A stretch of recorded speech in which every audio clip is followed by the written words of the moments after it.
of the Travelling of the Utopians.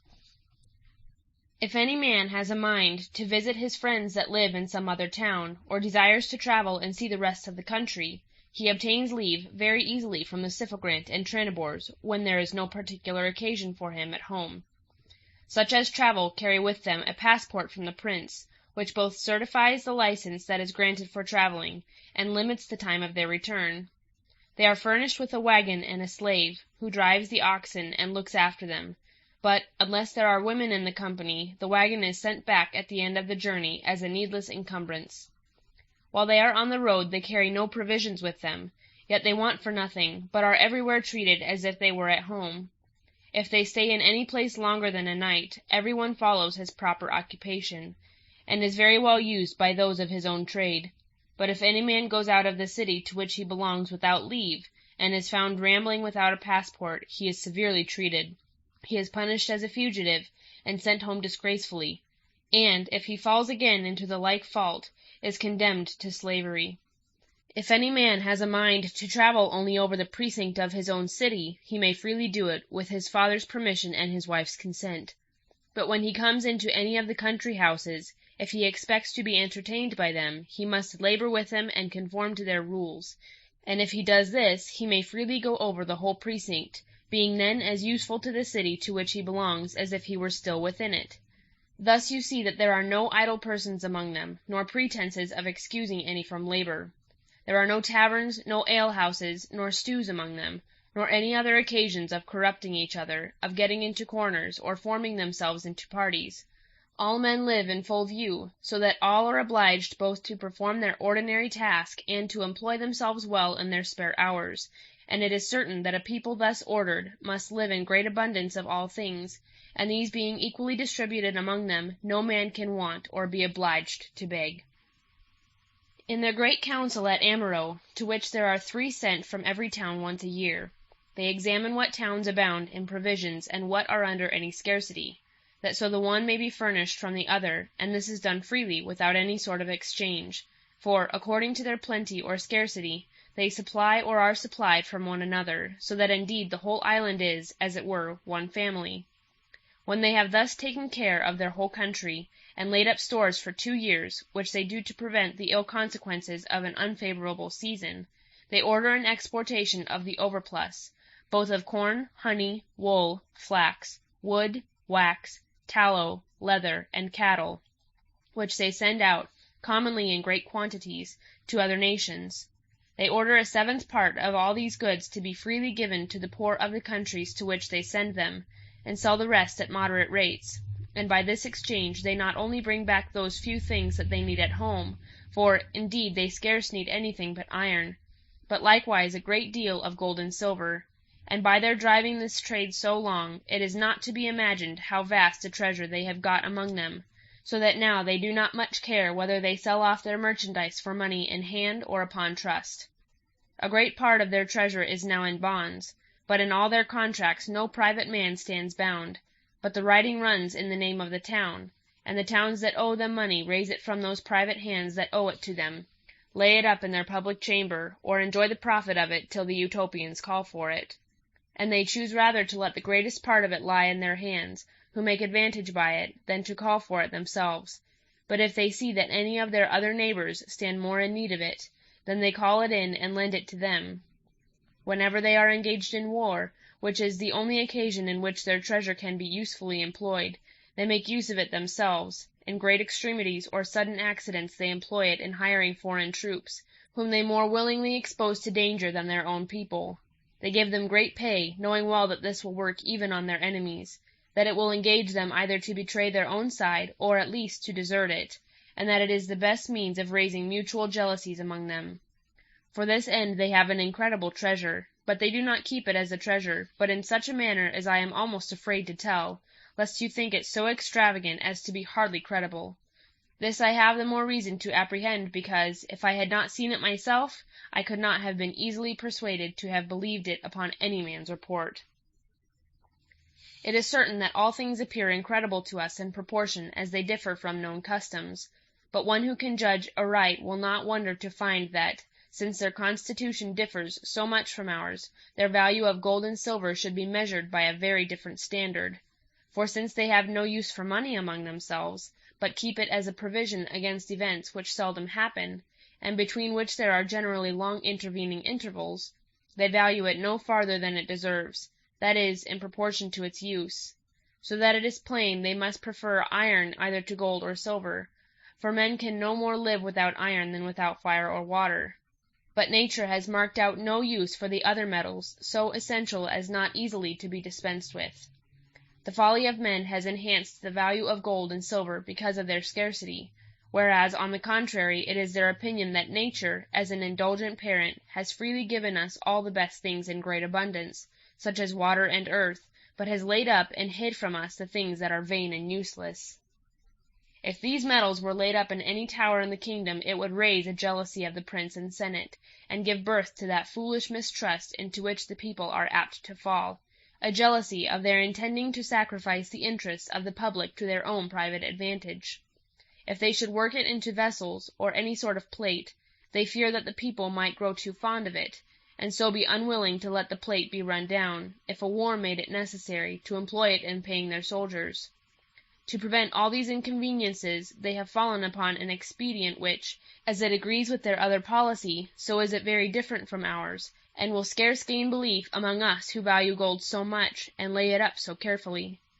They eat and drink out of vessels of earth or glass, which make an agreeable appearance, though formed of brittle materials, while they make their chamber pots and close stools of gold and silver, and that not only in their public halls but in their private houses. Of the same metals they likewise make chains and fetters for their slaves, to some of which, as a badge of infamy, they hang an earring of gold, and make others wear a chain or a coronet of the same metal, and thus they take care by all possible means to render gold and silver of no esteem. And from hence it is that while other nations part with their gold and silver as unwillingly as if one tore out their bowels, those of Utopia would look on their giving in all they possess of those metals, when there were any use for them, but as the parting with a trifle, or as we would esteem the loss of a penny. They find pearls on their coasts, and diamonds and carbuncles on their rocks. They do not look after them, but, if they find them by chance, they polish them, and with them they adorn their children, who are delighted with them, and glory in them during their childhood. But when they grow to years, and see that none but children use such baubles, they of their own accord, without being bid by their parents, lay them aside, and would be as much ashamed to use them afterwards as children among us, when they come to years, are of their puppets and other toys. I never saw a clearer instance of the opposite impressions that different customs make on people than I observed in the ambassadors of the Animolians, who came to Amaro when I was there. As they came to treat of affairs of great consequence, the deputies from several towns met together to wait for their coming. The ambassadors of the nations that lie near Utopia, knowing their customs, and that fine clothes are in no esteem among them, that silk is despised, and gold is a badge of infamy, used to come very modestly clothed. But the Animolians, lying more remote, and having had little commerce with them, understanding that they were coarsely clothed, and all in the same manner, took it for granted that they had none of those fine things among them of which they made no use. And they, being a vainglorious rather than a wise people, resolved to set themselves out with so much pomp that they should look like gods, and strike the eyes of the poor Utopians with their splendor. Thus 3 ambassadors made their entry with 100 attendants, all clad in garments of different colors, and the greater part in silk. The ambassadors themselves, who were of the nobility of their country, were in cloth of gold, and adorned with massy chains, earrings, and rings of gold. Their caps were covered with bracelets set full of pearls and other gems. In a word, they were set out with all those things that among the Utopians were either the badges of slavery, the marks of infamy, or the playthings of children. It was not unpleasant to see, on the one side, how they looked big, when they compared their rich habits with the plain clothes of the Utopians, who were come out in great numbers to see them make their entry, and on the other, to observe how much they were mistaken in the impression which they hoped this pomp would have made on them. It appeared so ridiculous a show to all that had never stirred out of their country, and had not seen the customs of other nations, that though they paid some reverence to those that were the most meanly clad, as if they had been the ambassadors, Yet when they saw the ambassadors themselves so full of gold and chains, they looked upon them as slaves, and forbore to treat them with reverence. You might have seen the children who were grown big enough to despise their playthings, and who had thrown away their jewels, call to their mothers, push them gently, and cry out, "See that great fool, that wears pearls and gems as if he were yet a child?" While their mothers very innocently replied, "Hold your peace, this, I believe, is one of the ambassador's fools." Others censured the fashion of their chains, and observed, that they were of no use, for they were too slight to bind their slaves, who could easily break them, and besides hung so loose about them, that they thought it easy to throw them away, and so get from them. But after the ambassadors had stayed a day among them, and saw so vast a quantity of gold in their houses, which was as much despised by them as it was esteemed in other nations, and beheld more gold and silver in the chains and fetters of one slave than all their ornaments amounted to, their plumes fell, and they were ashamed of all that glory for which they had formed value themselves, and accordingly laid it aside, a resolution that they immediately took when, on their engaging in some free discourse with the Utopians, they discovered their sense of such things, and their other customs. The Utopians wonder how any man should be so much taken with the glaring doubtful lustre of a jewel or a stone, that can look up to a star or to the sun himself, or how any should value himself because his cloth is made of a finer thread, for, how fine soever that thread may be, it was once no better than the fleece of a sheep, and that sheep was a sheep still, for all its wearing it.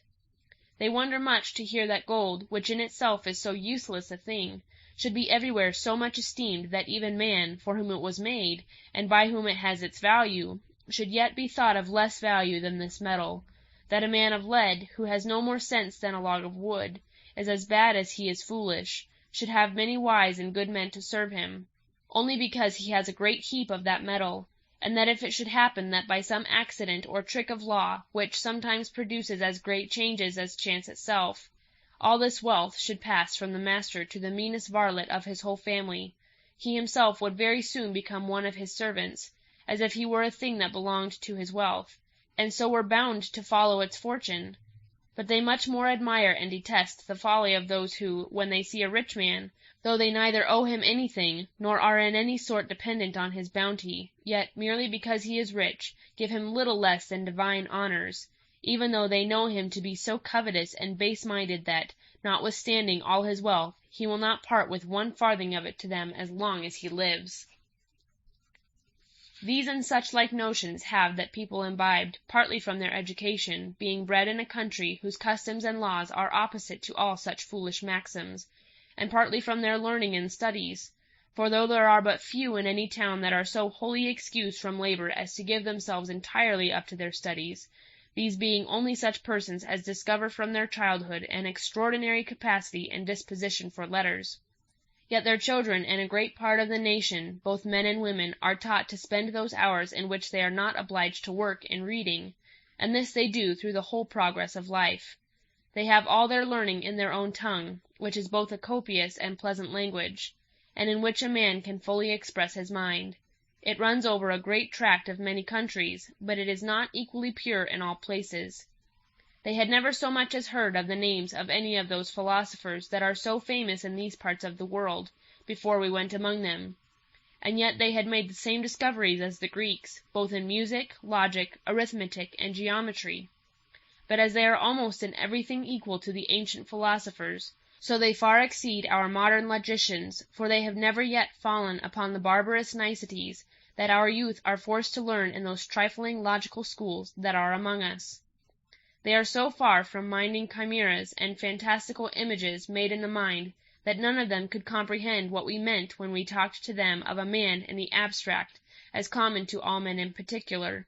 so that we spoke of him as a thing that we could point at with our fingers, yet none of them could perceive him, and yet distinct from every one, as if he were some monstrous colossus or giant. Yet, for all this ignorance of these empty notions, they knew astronomy, and were perfectly acquainted with the motions of the heavenly bodies, and have many instruments, well contrived and divided, by which they very accurately compute the course and positions of the sun, moon, and stars.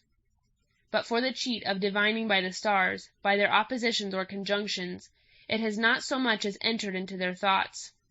They have a particular sagacity, founded upon much observation and judging of the weather, by which they know when they may look for rain, wind, or other alterations in the air. But as to the philosophy of these things, the cause of the saltness of the sea, of its ebbing and flowing, and of the original and nature both of the heavens and the earth, they dispute of them partly as our ancient philosophers have done, and partly upon some new hypothesis, in which, as they differ from them, so they do not in all things agree among themselves. As to moral philosophy, they have the same disputes among them as we have here. They examine what are properly good, both for the body and the mind, and whether any outward thing can be called truly good, or if that term belong only to the endowments of the soul. They inquire likewise into the nature of virtue and pleasure. But their chief dispute is concerning the happiness of a man, and wherein it consists, whether in some one thing or in a great many. They seem, indeed, more inclinable to that opinion that places, if not the whole, yet the chief part of a man's happiness in pleasure, and what may seem more strange, they make use of arguments even from religion, notwithstanding its severity and roughness, for the support of that opinion so indulgent to pleasure. For they never dispute concerning happiness without fetching some arguments from the principles of religion, as well as from natural reason, since without the former they reckon that all our inquiries after happiness must be but conjectural and defective. These are their religious principles: that the soul of man is immortal, and that God of his goodness has designed that it should be happy, and that he has, therefore, appointed rewards for good and virtuous actions, and punishments for vice, to be distributed after this life. Though these principles of religion are conveyed down among them by tradition, they think that even reason itself determines a man to believe and acknowledge them, and freely confess that if these were taken away, no man would be so insensible as not to seek after pleasure by all possible means, lawful or unlawful, using only this caution, that a lesser pleasure might not stand in the way of a greater, and that no pleasure ought to be pursued that should draw a great deal of pain after it. For they think it the maddest thing in the world to pursue virtue, that is a sour and difficult thing, and not only to renounce the pleasures of life, but willingly to undergo much pain and trouble, if a man has no prospect of a reward. And what reward can there be for one that has passed his whole life, not only without pleasure, but in pain, if there is nothing to be expected after death? Yet they do not place happiness in all sorts of pleasures, but only in those that in themselves are good and honest. There is a party among them who place happiness in bare virtues. Others think that our natures are conducted by virtue to happiness, as that which is the chief good of man. They define virtue thus, that it is a living according to nature, and think that we are made by God for that end.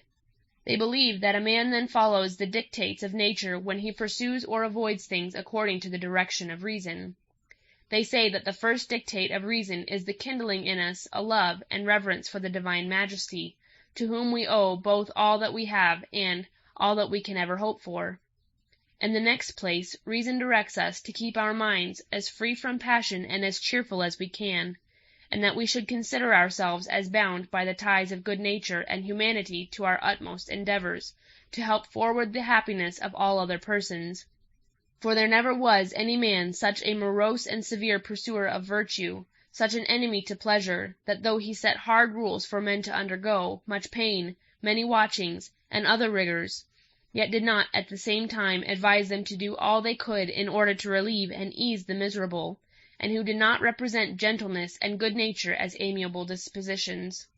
And from thence they inferred that if a man ought to advance the welfare and comfort of the rest of mankind, there being no virtue more proper and peculiar to our nature than to ease the miseries of others, to free from trouble and anxiety, and furnishing them with the comforts of life, in which pleasure consists, nature much more vigorously leads them to do all this for himself.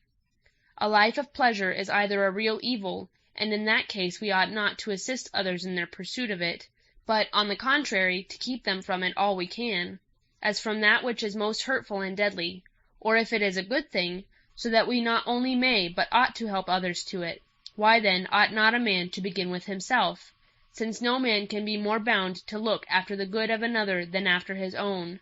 For nature cannot direct us to be good and kind to others, and yet at the same time to be unmerciful and cruel to ourselves. Thus, as they define virtue to be living according to nature, so they imagine that nature prompts all people on to seek after pleasure as the end of all they do.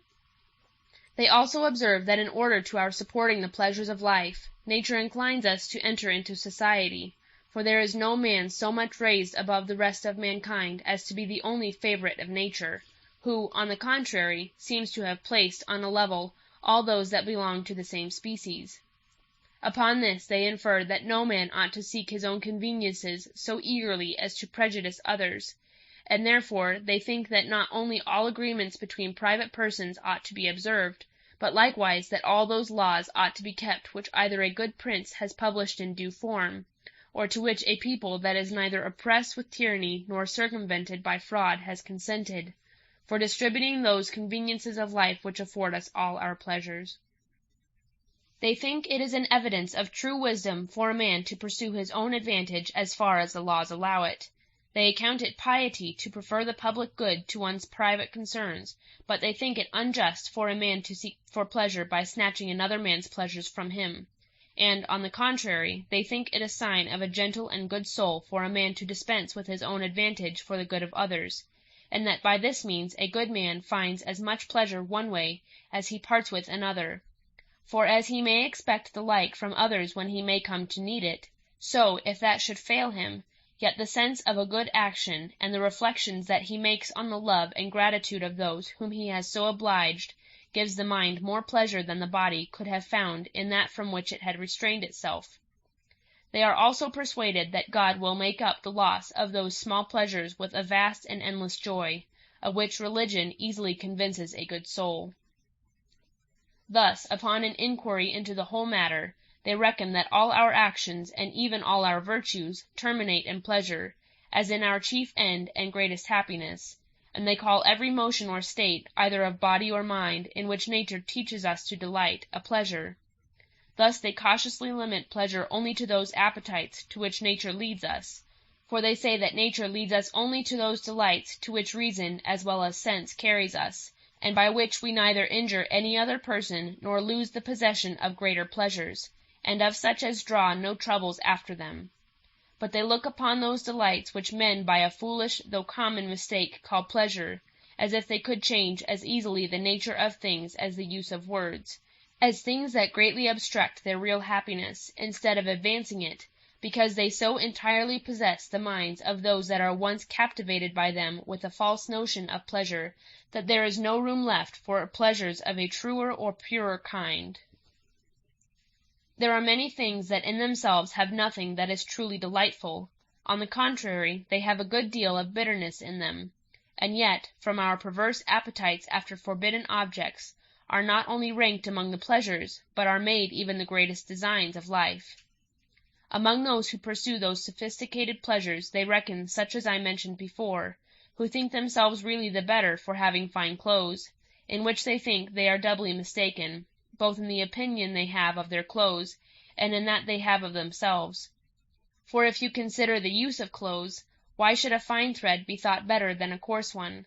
And yet those men, as if they had some real advantages beyond others, and did not owe them wholly to their mistakes, look big, seem to fancy themselves to be more valuable, and imagine that a respect is due to them for the sake of a rich garment, to which they would not have pretended if they had been more meanly clothed, and even resent it as an affront if that respect is not paid them. It is also a great folly to be taken with outward marks of respect, which signify nothing, for what true or real pleasures can one man find in another's standing bare or making legs to him? Will the bending another man's knees give ease to yours? And will the head's being bare cure the madness of yours? And yet it is wonderful to see how this false notion of pleasure bewitches many who delight themselves with the fancy of their nobility, and are pleased with this conceit, that they are descended from ancestors who have been held for some successions rich, and who have had great possessions, for this is all that makes nobility at present. Yet they do not think themselves a whit the less noble, though their immediate parents have left none of this wealth to them, or though they themselves have squandered it away. The Utopians have no better opinion of those who are much taken with gems and precious stones, and who account it a degree of happiness next to a divine one if they can purchase one that is very extraordinary, especially if it be of that sort of stones that is then in greatest request, for the same sort is not at all times universally of the same value, nor will men buy it unless it be dismounted and taken out of the gold.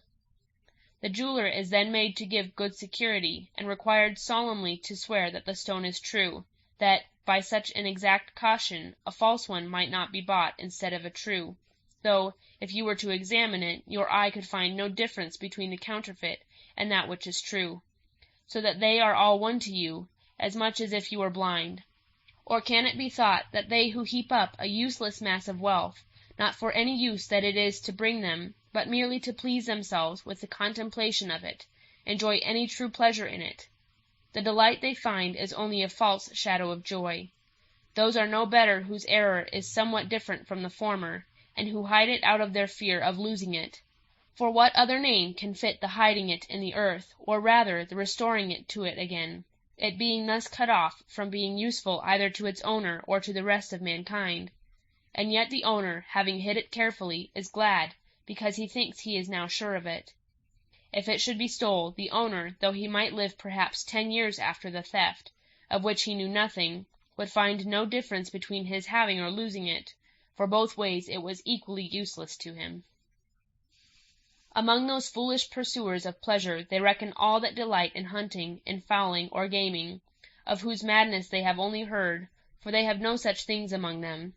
But they have asked us, what sort of pleasure is it that men can find in throwing the dice? For if there were any pleasure in it, they think the doing it so often should give one a surfeit of it. And what pleasure can one find in hearing the barking and howling of dogs, which seem rather odious than pleasant sounds? Nor can they comprehend the pleasure of seeing dogs run after a hare, more than of seeing one dog run after another, for if the seeing them run is that which gives the pleasure, you have the same entertainment to the eye on both these occasions, since that is the same in both cases. But if the pleasure lies in seeing the hare killed and torn by the dogs, this ought rather to stir pity that a weak, harmless, and fearful hare should be devoured by strong, fierce, and cruel dogs.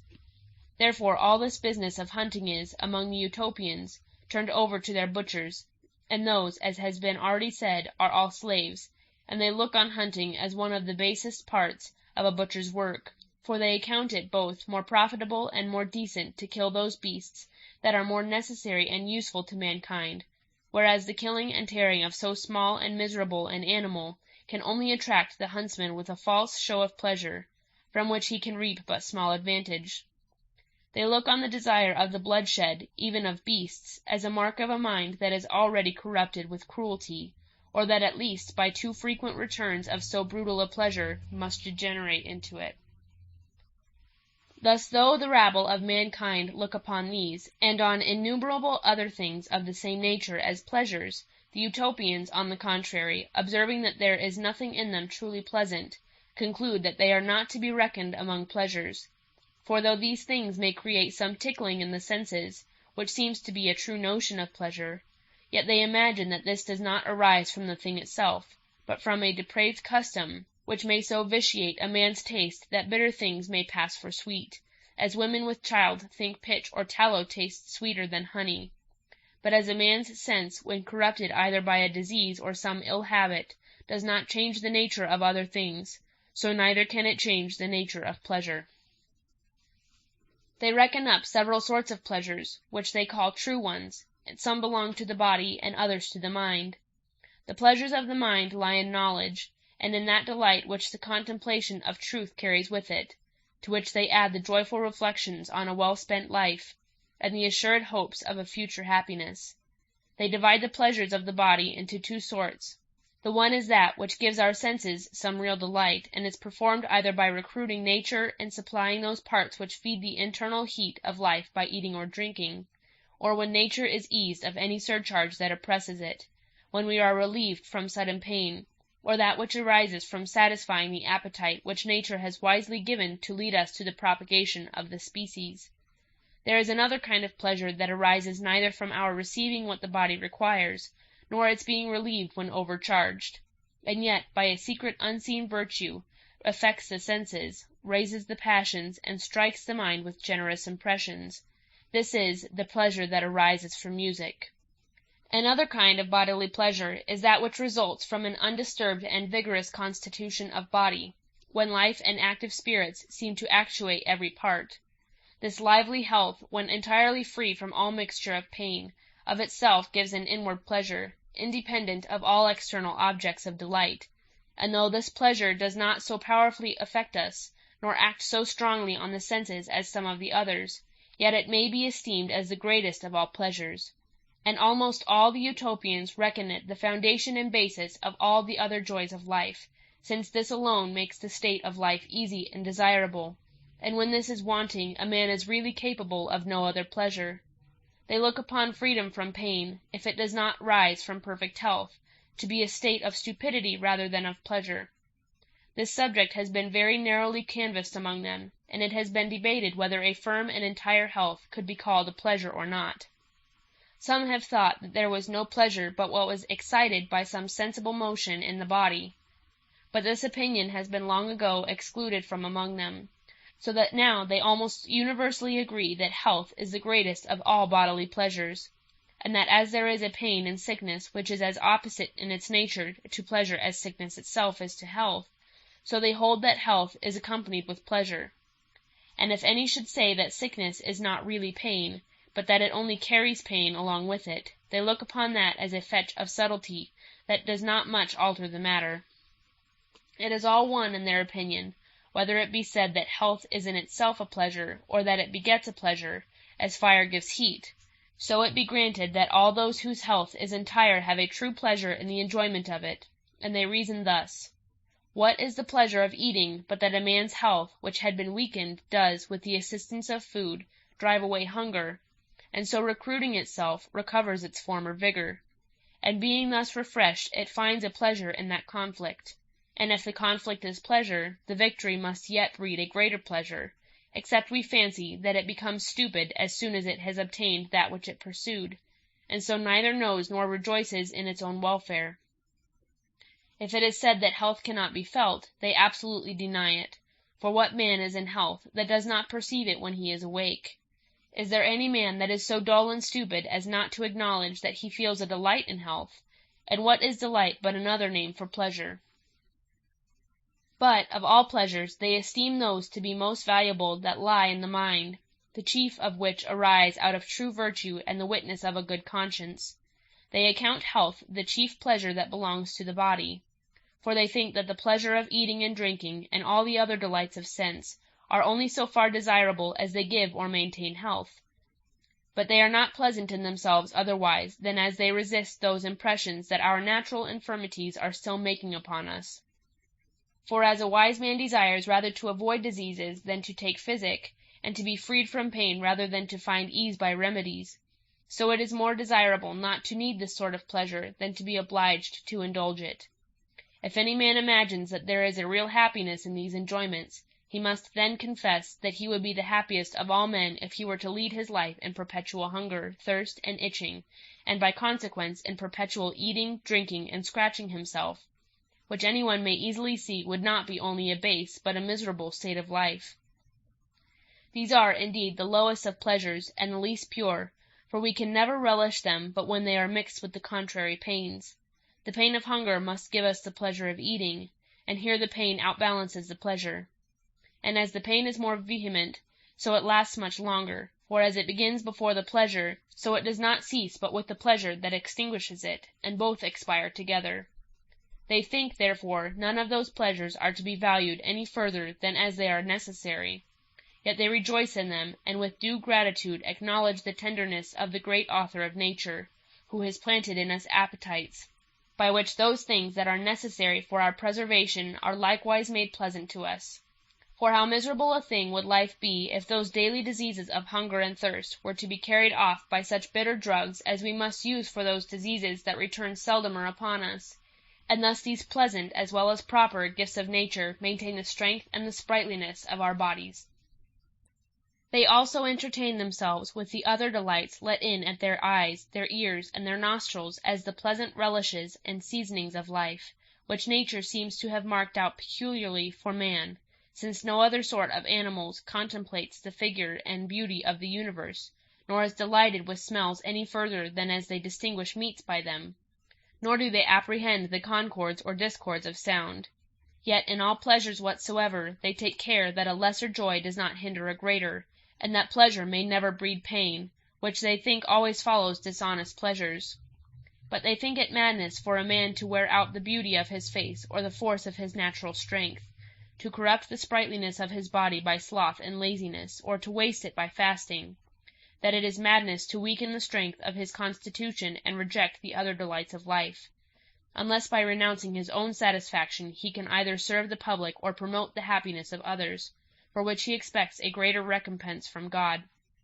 So that they look on such a course of life as the mark of a mind that is both cruel to itself and ungrateful to the Author of nature, as if we would not be beholden to him for his favours, and therefore rejects all his blessings, as one who should afflict himself for the empty shadow of virtue, or for no better end than to render himself capable of bearing those misfortunes which possibly will never happen. This is their notion of virtue and of pleasure. They think that no man's reason can carry him to a truer idea of them unless some discovery from heaven should inspire him with sublimer notions. I have not now the leisure to examine whether they think right or wrong in this matter, nor do I judge it necessary, for I have only undertaken to give you an account of their constitution, but not to defend all their principles. I am sure that whatever may be said of their notions, there is not in the whole world either a better people or a happier government. Their bodies are vigorous and lively, and though they are but of a middle stature, and have neither the fruitfulest soil nor the purest air in the world, yet they fortify themselves so well by their temperate course of life against the unhealthiness of their air, and by their industry they so cultivate their soil that there is nowhere to be seen a greater increase, both of corn and cattle, nor are there anywhere healthier men and freer from disease, for one may there see reduced to practice not only all the art that the husbandman employs in manuring and improving an ill soil, but whole woods plucked up by the roots, and in other places new ones planted, where there were none before. Their principal motive for this is the convenience of carriage, that their timber may be either near their towns or growing on the banks of the sea, or of some rivers, so as to be floated to them, for it is a harder work to carry wood at any distance over land than corn.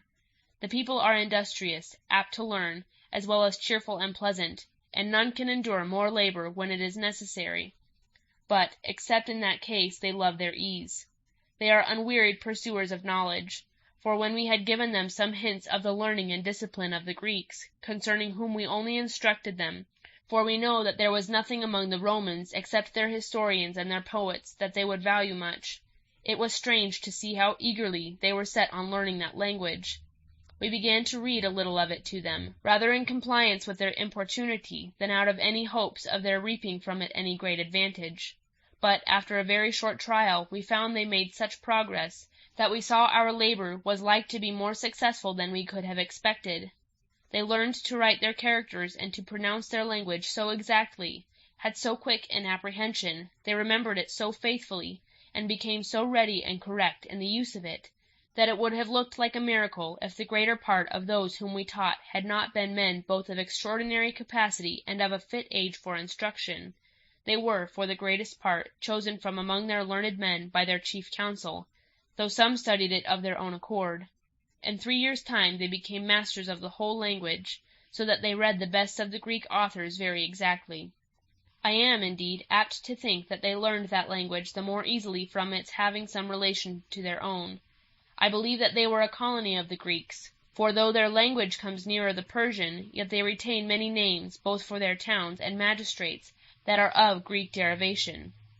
I happened to carry a great many books with me, instead of merchandise, when I sailed my 4th voyage, for I was so far from thinking of soon coming back, that I rather thought never to have returned at all, and I gave them all my books, among which were many of Plato's and some of Aristotle's works. I had also Theophrastus on plants, which to my great regret was imperfect, for having laid it carelessly by, while we were at sea, a monkey had seized upon it, and in many places torn out the leaves. They have no books of grammar but Lazarus, for I did not carry Theodorus with me, nor have they any dictionaries but Hesychius and Dioskurides. They esteem Plutarch highly, and were much taken with Lucian's wit, and with his pleasant way of thinking. As for the poets, They have Aristophanes, Homer, Euripides, and Sophocles of Aldus's edition, and for historians Thucydides, Herodotus, and Herodian. One of my companions, Thricius Epinitus, happened to carry with him some of Hippocrates' works and Galen's Microtechny, which they hold in great estimation. For though there is no nation in the world that needs physic so little as they do, yet there is not any that honours it so much. They reckon the knowledge of it one of the pleasantest and most profitable parts of philosophy, by which, as they search into the secrets of nature, so they not only find this study highly agreeable, but think that such inquiries are very acceptable to the author of nature, and imagine that as he, like the inventors of curious engines amongst mankind, has exposed this great machine of the universe to the view of the only creatures capable of contemplating it, so an exact and curious observer, who admires his workmanship, is much more acceptable to him than one of the herd, who, like a beast incapable of reason, looks on this glorious scene with the eyes of a dull and unconcerned spectator. The minds of the Utopians, when fenced with a love for learning, are very ingenious in discovering all such arts as are necessary to carry it to perfection. Two things they owe to us, the manufacture of paper and the art of printing, yet they are not so entirely indebted to us for these discoveries but that a great part of the invention was their own. We showed them some books printed by Aldus, we explained to them the way of making paper and the mystery of printing, but, as we had never practised these arts, we described them in a crude and superficial manner.